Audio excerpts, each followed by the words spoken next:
tick, boom, and we banging down these back streets. They're like, oh.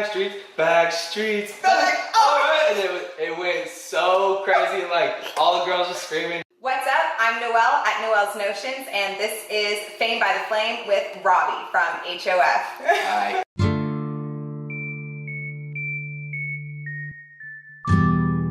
So thank you, Robbie, for being here, and of all days, your birthday, like, fuck yeah. Thank you for the balloon. Of course, of course. So you have any big birthday plans for today? Honestly, I'm doing nothing. My whole goal today was just to respond to everybody wishing me a happy birthday. Oh, good. So a humble day of birth then for you. No doubt. Well, it's probably a good mellow out from all the stuff that you've been doing. I mean, HOF is crazy right now with all of the media you guys are pushing out, the events you're doing.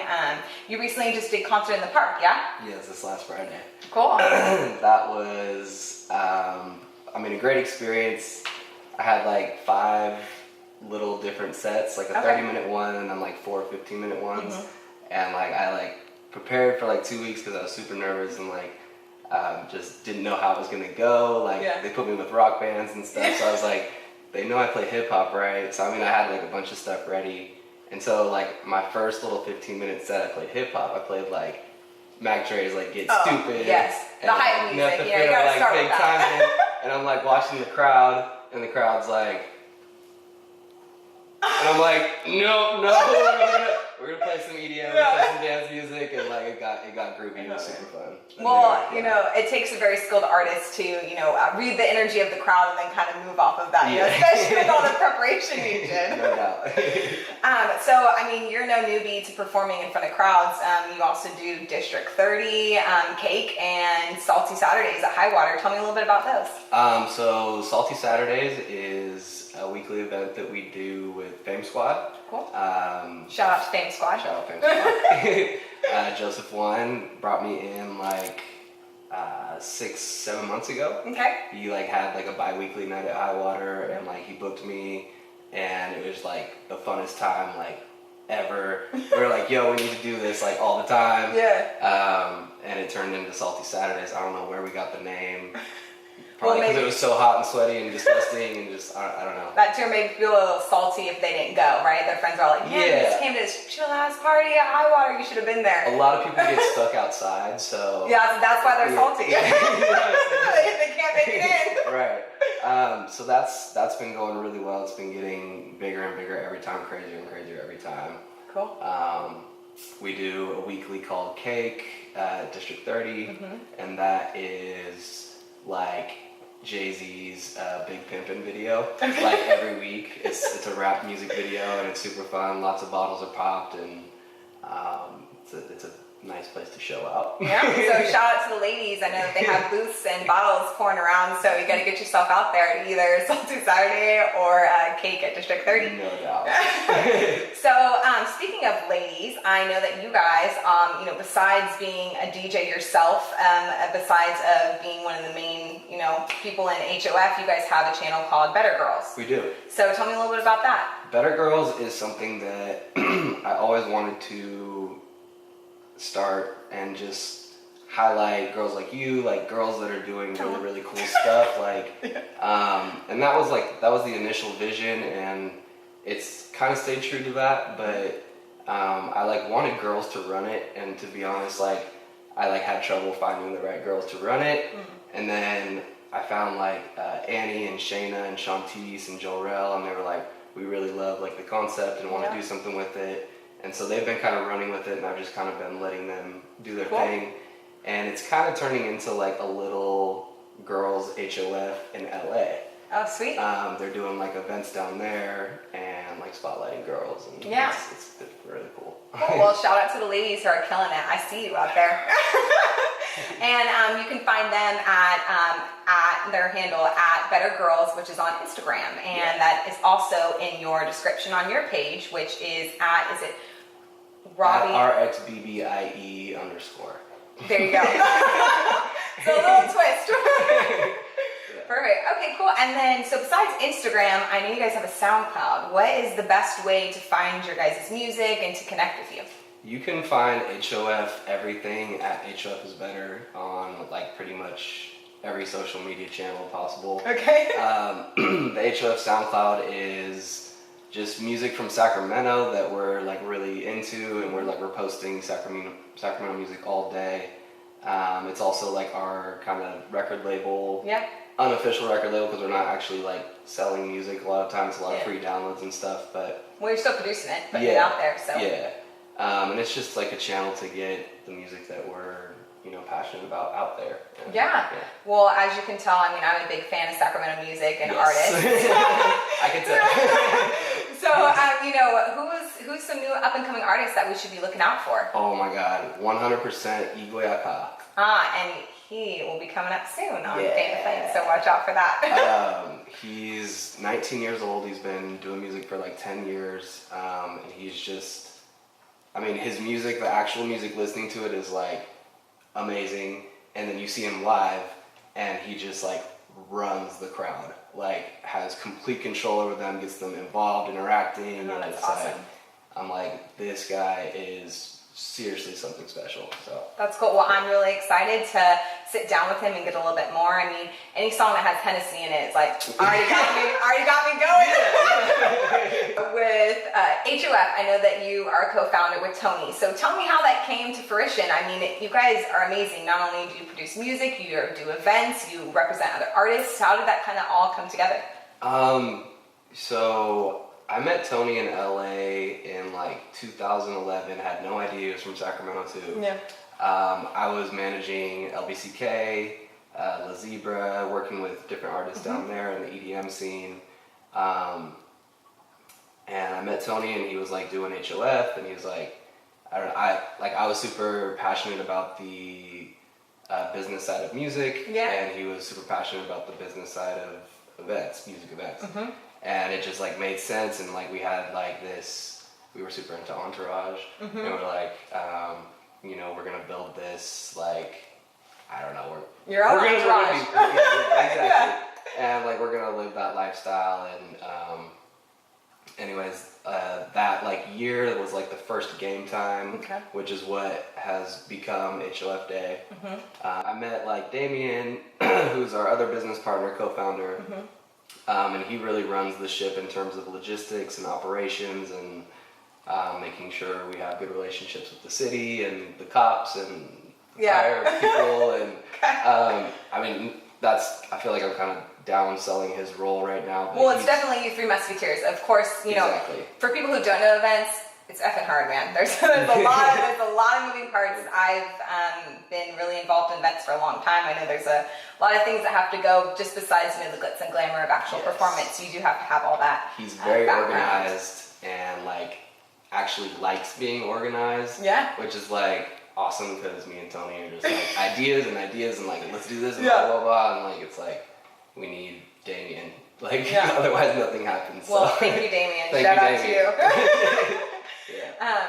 And shout out to the whole HOF crew for that matter.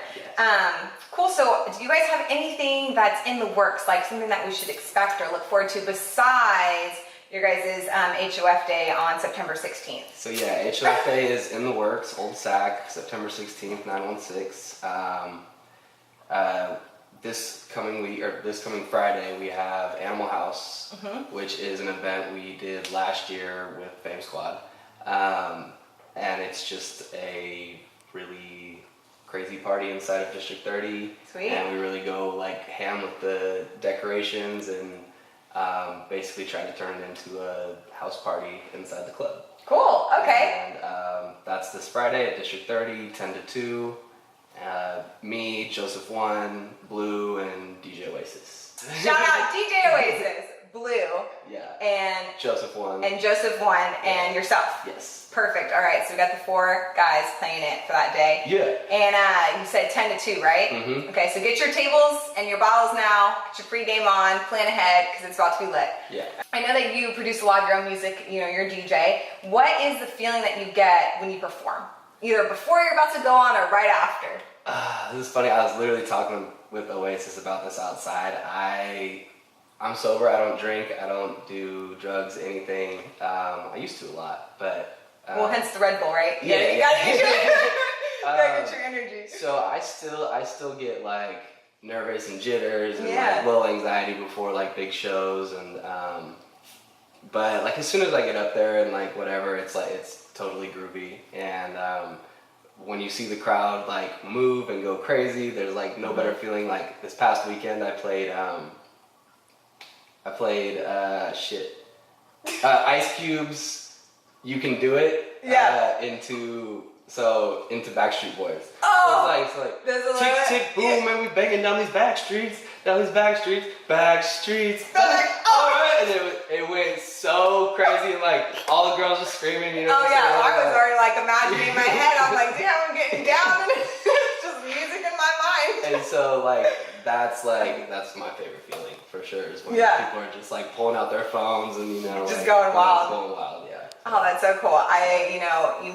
I love the fact that you brought back groovy too. I'm trying to bring that back into the 21st century, right? You know? I gotta shout out Marcus Parker for that. He's actually he brought it back. Groovy master, Marcus Parker. Yeah, Perfect. Well, so when you're creating your mixes, like you said, you have some inspiration, like a little bit of like hip hop, as well as some of that 90s stuff. Like, I'm assuming you're a 90s baby. Totally. Okay, cool. Thanks off to that. And, with choosing your songs, how do you kind of make your mixes? Does it just come to you? Is it something you just kind of hear the beat and you match it together? My music library is like the Strokes, the Beatles, Rolling Stones, like everything. Like my dad was, he was like a tour manager for like the Rolling Stones and Aerosmith and like a bunch of different things. So like I have a lot of that old music, and just have been my mom was like all Michael Jackson and Rick James and like arabesque and like crazy disco and stuff like that.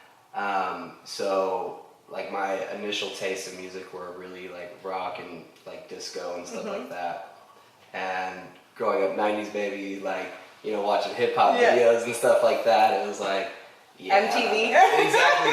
TRL, like Carson Daly, like every so I gotta shout out Joseph One. He gave me the opportunity to really start opening like big shows and like learning how to get a crowd from not moving, not dancing to where he goes on and it's just already lit, So I don't know. You want to play stuff that's for the girls, and just like make sure they're moving, because then the guys will start moving, and I don't know. There's a little formula to it. Yeah, it sounds like there's definitely like a science, like almost like a psychology of performance and playing music that gets certain groups going to then activate the other groups and so on. Once you get like the technicality down and like how to do it, then it's really just song selection and knowing what to play. So and you said you had a long history with music, with both obviously your mom being a fan and then your dad doing the work that he did. When did you first start getting involved with music or realize that was one of your passions? I actually started rapping in high school. Oh, okay. I hope we can find an old clip to put in there. You can. If you go on MySpace still to this day and you search Strictly Fisticuffs, that was our rap group. Okay. We're going to check it out. You can find me rapping. It's really bad. But that's how... But it's the original. It's the original. But that's like, I don't know, I've always wanted to get into music. And like after high school, I was super into Entourage, and like my best friends were all musicians and really talented. And I was like, I want to be your guys' manager. Yeah. I didn't know what the fuck that meant. Sorry, what that meant at all. It's okay. We're over PG-13. We're at the R level on this show. So I didn't know what it meant to be a manager at all, but I was trying everything I could, like trying to get them, publicity, trying to get them like, official remixes and record deals and book shows and all of it. And it turned out like my lane was really publicity and like, getting them on, big blogs and, magazines and radio shows and stuff like that. And then I started DJing just because like my friends were starting to play good shows, and like I was always playing on their stuff, and like they're like, why don't you open for us? So I was like, hell yeah. You're getting back to your roots with now actually like producing some sound of your own. Exactly.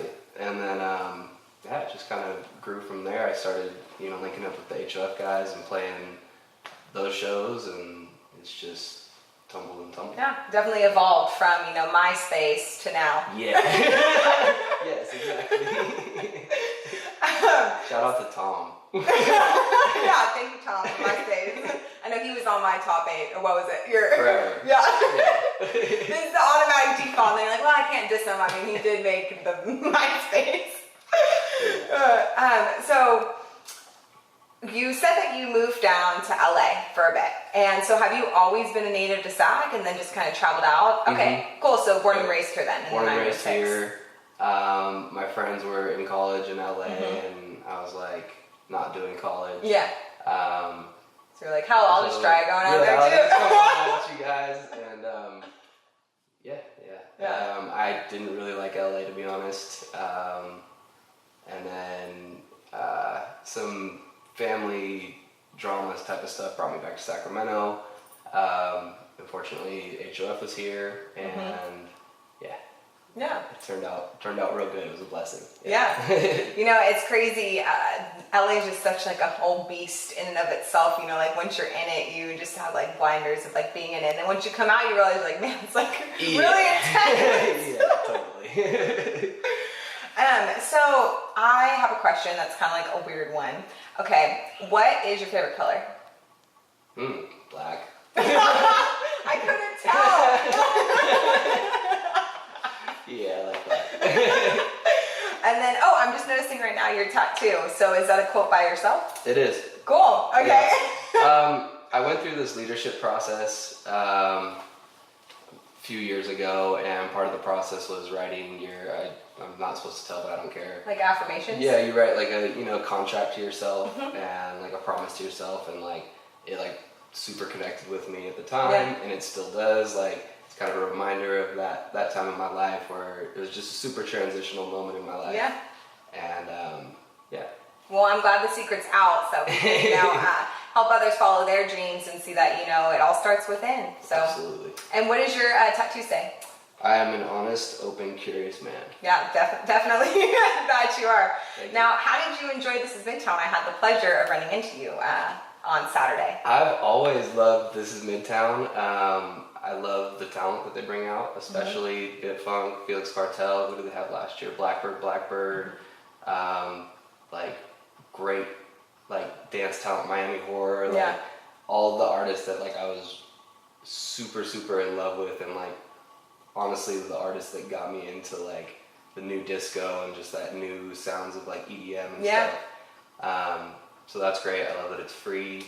Yeah, you well, and Joe, Michael Vargas, all amazing people. So. Oh, well, thank you. I mean, our main thing is, you know, by the way, shout out to This Is Midtown, #this. And I mean, our whole goal is just we really want to put Sacramento on the map with music and just show that, you know, there's a lot of amazing artists in Sacramento, and there's a lot of amazing talent, and that, you know, we're all just really a giant community that needs to come together through art and entertainment. Yes. So I'm really glad that you enjoyed it, and hopefully for next year we can have you opening up something. I'm so down. Let me play some disco. Yeah, right? I'm getting a little tired of the hip hop, to be honest. Yeah. Let me bring it back to my roots. Yeah, bring back Michael Jackson, right? Now Yes. switch over to your mom's more like themes of her music that she likes. Switch it all up. I think that's a wrap. Do you have any final thoughts for any of the fans? Thank you very much. Shout out to anybody watching. You're cool. All right, and again, you guys, you can find Robbie and HOF on Instagram, on SoundCloud, and on Facebook, right? Yep. Perfect. All right, and their website. HOFisBetter.com. Yeah. Everything HOF is better. I don't know where that name came from. It wasn't me, but. Well, no need to be humble. HOF is better, so. Thank you. All right, well, that's it. Thanks for watching. This is Noelle at Noelle's Notions, and this is the end of Fame by the Flame. Yeah.